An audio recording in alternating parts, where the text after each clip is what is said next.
आज की इस वीडियो के अंतर्गत बात करेंगे बीए फर्स्ट ईयर के फर्स्ट सेमेस्टर के जो भी छात्र हैं जिनका सब्जेक्ट हिंदी साहित्य है और उनको पेपर हिंदी काव्य की परीक्षा देनी है, उनके लिए वीडियो बहुत ही महत्वपूर्ण होने वाली है। क्योंकि आज की इस वीडियो में हम बात करने वाले हिंदी साहित्य के हिंदी काव्य के टॉप लेवल क्वेश्चन के बारे में जो सबसे ज़्यादा और अक्सर परीक्षा में पूछे जाते हैं। तो वीडियो बहुत ही महत्वपूर्ण होने वाली है। अगर आप परीक्षा आने वाले दिनों में देने वाले हैं हिंदी काव्य की तो वीडियो को लास्ट तक जरूर देखें।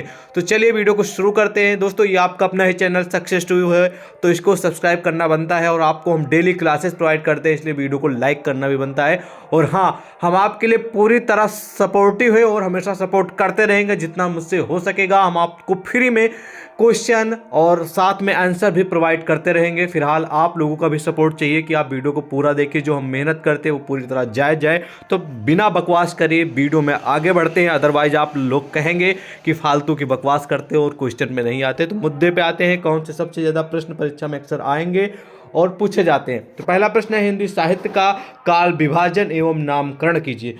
ये प्रश्न हमेशा आएगा जब भी हिंदी साहित्य के हिंदी काव्य की परीक्षा होगी तब हिंदी साहित्य का काल विभाजन एवं नामकरण के लिए हमेशा प्रश्न आएगा।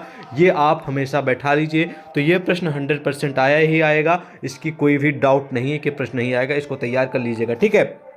इसके बहुत सारे अलग अलग मतभेद हैं, इसको आप डिटेल में पढ़ लीजिएगा, ठीक है। हिंदी साहित्य के इतिहास को रामचंद्र शुक्ल के प्रवृत्तियों के आधार पर कितने भागों में बांटा गया है वो आपको लिखना है, ठीक है। तो फिलहाल मैं आपको बता दूं, हिंदी साहित्य के काल विभाजन को देखिए, नंबर 1 पे बांटा गया वीरगाथा काल है, नंबर 2 पे, ठीक है, भक्ति काल है, नंबर 3 पे रीतकाल है और नंबर 4 पे गद्य काल है। ये अलग अलग जो कवि हैं, अलग अलग लेखक हैं, उनके अनुसार अलग अलग हो सकता है। ये मैं रामचंद्र शुक्ल के अनुसार बताया हूँ, ठीक है। अगला प्रश्न है कि आदिकाल की प्रमुख विशेषताएं या फिर आदिकाल की प्रमुख प्रवृत्तियां बताइए। इसकी जगह प्रवृत्तियां हो सकता है। तो बहुत ही टॉप लेवल का प्रश्न है आपकी परीक्षा के लिए, इसको जरूर तैयार कर लीजिएगा। बहुत ही हाई लेवल का प्रश्न है, अक्सर परीक्षा में पूछा जाता है। तो मैं आपको इसकी परिभाषा यानी इसकी विशेषता भी बता दे रहा हूँ कि नंबर 1 पे लिखिएगा इसकी विशेषता कि रासो साहित्य। नंबर 1 पे लिखिएगा क्या? रासो साहित्य। नंबर 2 पे लिख दीजिएगा, क्या लिखिएगा? सिद्ध साहित्य। नंबर 3 पे आप लोग लिख दीजिएगा जैन साहित्य। नंबर 4 पे लिख दीजिएगा आप लोग लौकिक साहित्य, ठीक है। ये आपके प्रमुख 4 विशेषताएं जो कि अक्सर परीक्षा में यही लिखी जाती हैं, 4 ही। तो आप इतना लिख देंगे, पूरे नंबर मिल जाएंगे। अगला प्रश्न आप लोगों के समझते हैं कि वीर गाथा काल के अन्य नाम कौन कौन से हैं। तो वीर गाथा काल के अन्य नाम कौन कौन से हैं, ये अलग अलग कवि निर्धारित किए। जैसे श्री रामचंद्र शुक्ल जी ने वीर गाथा काल को क्या बताया है वो आपको हम बता दे रहे हैं, ठीक है। रामचंद्र शुक्ल जी ने जो बताया है वीर गाथा काल को, वीर गाथा काल ही बताया है। लेकिन वहीं पर आचार्य महावीर प्रसाद द्विवेदी जी ने वीर गाथा काल को बीजोपन काल कहा है, बीजोपन, ठीक है। और वहीं पर अलग अलग जो हमारे लेखक हैं, अलग अलग जो कवि हैं, वो अलग अलग इसके नाम मतलब कि अपने अनुसार नाम इसका रखे हैं। जैसे कि हम आपको बता दें कि डॉक्टर राम कुमार वर्मा जी ने वीर गाथा काल को चरण काल कहा है, ठीक है। तो आप इसी तरह पढ़ लीजिएगा, ओके। सारे प्रश्न के उत्तर आपको क्वेश्चन बैंक इंटरनेट सीरीज पे फ्री में अवेलेबल है, वहाँ से पढ़ लीजिएगा। बस आपको जानना ही होता है कि कौन से महत्वपूर्ण प्रश्न आपकी परीक्षा में कौन से आने के चांस है। बस आपको ये गाइड करने वाला कोई होना चाहिए, जिसके लिए हम हैं आप लोगों के लिए, ठीक है।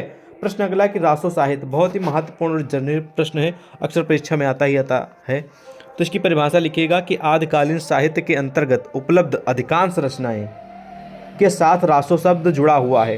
रासो शब्द राजशिव, रसायन, रहस्य, राफ या रासक से बना हुआ है। उदाहरण के लिए परमाल रासो, हमीर रासो, विजयपाल रासो, पृथ्वीराज रासो इत्यादि सब में रासो शब्द अनिवार्य रूप से जुड़ा है, ठीक है। तो ये रासो साहित्य क्या है और इसकी परिभाषा सिंपल शब्दों में, ठीक है।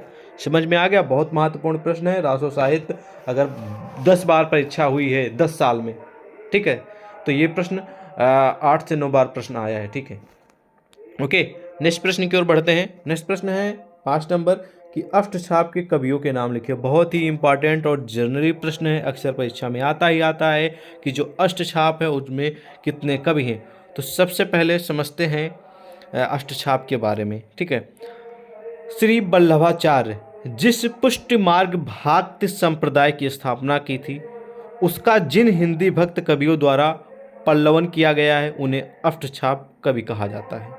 तो नंबर 1 पे जो अष्टछाप कवियों में से हैं, नंबर 1 पे सुनिएगा, नंबर 1 पे है कुंभन दास, नंबर 2 पे है सूरदास, नंबर 3 पे है परमानंद दास, नंबर 4 पे हैं कृष्णदास, नंबर 5 पे हैं गोविंद स्वामी जी, नंबर 6 पे हैं नंददास और नंबर 7 पे हैं छीत स्वामी। ठीक है, और नंबर 7 पे क्या कौन है? छीत स्वामी। और नंबर 8 पे हैं चतुर्भुजदास। तो इन्हें ही अष्टसखा भी कहा जाता है कभी कभी। तो ये अष्टछाप के प्रमुख कवि 8 हैं जो कि आपको याद रखना है। बहुत ही महत्वपूर्ण प्रश्न है, परीक्षा में जनरली है, अक्सर पूछा जाता है और ये सारे टॉप लेवल के क्वेश्चन हैं। ठीक है, अगला प्रश्न आप लोगों के समझ आ गया कि कृष्णाशयी शाखा के प्रमुख कवि एवं उनकी रचना का नाम बताइए। तो कृष्णाशयी और रामाश्रयी 2 शाखा हैं। तो यहाँ पर प्रश्न आया है कि कृष्णाशयी शाखा के प्रमुख कवि कौन कौन से हैं और उनकी प्रमुख रचनाओं के बारे में बताइए, उनकी प्रमुख रचनाएं लिखिए, ऐसा प्रश्न है। तो सबसे पहले मैं आपको बता दूं, नंबर 1 पे लिखिएगा श्री कृष्ण। ठीक है, कृष्णाशयी शाखा के प्रमुख कवि नंबर 1 पे आ जाएंगे सूरदास जी। कौन आ जाएंगे? सूरदास जी। सूरदास जी, ठीक है। तो सूरदास की जो प्रमुख रचना है, ध्यान से सुनिएगा, वो है सूरसागर साहित्य लहरी। नंबर 2 पे आ जाइए, लिखिएगा नंददास। कौन? नंददास। नंददास की जो प्रमुख रचना है रसमंजरी, रूपमंजरी है। नंबर 3 पे आप लोग आ जाइएगा, कृष्णदास जी हैं। कृष्णदास जी की प्रमुख रचना है भंवर गीत, ठीक है, प्रेम तत्व निरूपण। और नंबर 4 पे है आपके आ जाएंगे परमानंद दास। तो परमानंद जी की प्रमुख रचना है परमानंद सागर। तो आप इतना ही लिख देंगे, 4 कवि का नाम और उन्हीं के रचना का नाम लिख देंगे, तब भी आपको पूरे नंबर मिल जाएंगे। कृष्णाशयी शाखा के प्रमुख कवि और उनकी रचनाएं। ओके, अब बढ़ते हैं हम नेक्स्ट प्रश्न की ओर। नेक्स्ट प्रश्न आप लोगों के समझते हैं कि रीतकाल के प्रमुख कवियों का नाम बताइए। हो सकता है कि आपकी परीक्षा में आ जाए कि रीतकाल के प्रमुख रचनाएं बताइए, या फिर प्रश्न हो सकता है कि रीतकाल के प्रमुख कवि एवं उनकी रचनाएं बताइए। जैसे कृष्णाशयी शाखा के बारे में पूछा गया था, और लेखक के नाम, कवि के नाम और फिर उनकी रचनाओं के नाम। तो रीतकाल के प्रमुख कवि मैं आपको बताया दे रहा हूँ। तो नंबर 1 पे लिख दीजिएगा केशवदास, नंबर 2 पे लिख दीजिएगा चिंतामणि, नंबर 3 पे लिख दीजिएगा सेनापति, नंबर 4 पे लिख दीजिएगा मतीराम, नंबर 5 पे लिख दीजिएगा घनानंद। ठीक है, और नंबर 6 पे आप लिख सकते हैं भूषण जी, बिहारी जी। बहुत सारे हैं जो कि आप सिर्फ 5 से 6 लिख देंगे तब भी आपको पूरे नंबर मिल जाएंगे। ठीक है, समझ में आ गया। अगला प्रश्न आप लोगों के समझते हैं कि भक्ति काल की 4 प्रमुख विशेषताएं बताइए। ये भी महत्वपूर्ण प्रश्न है। देखिए, वही सारे प्रश्न बता रहा हूँ जो कि अक्सर परीक्षा में आते हैं और टॉप लेवल के हैं बस। तो भक्ति काल की प्रमुख विशेषता हम बताएंगे। नंबर 1 पे लिखिएगा आप लोग, भक्ति को सर्वोच्च स्थान दिया गया भक्ति काल में। ठीक है, और नंबर 2 पे आप लोग लिखिएगा दास्य भाव को लेकर भगवान की भक्ति की गई है भक्ति काल में। 3 नंबर पे लिखिएगा आप लोग की लोक मर्यादा और वर्ण व्यवस्था को मान्यता दी गई है भक्ति काल में।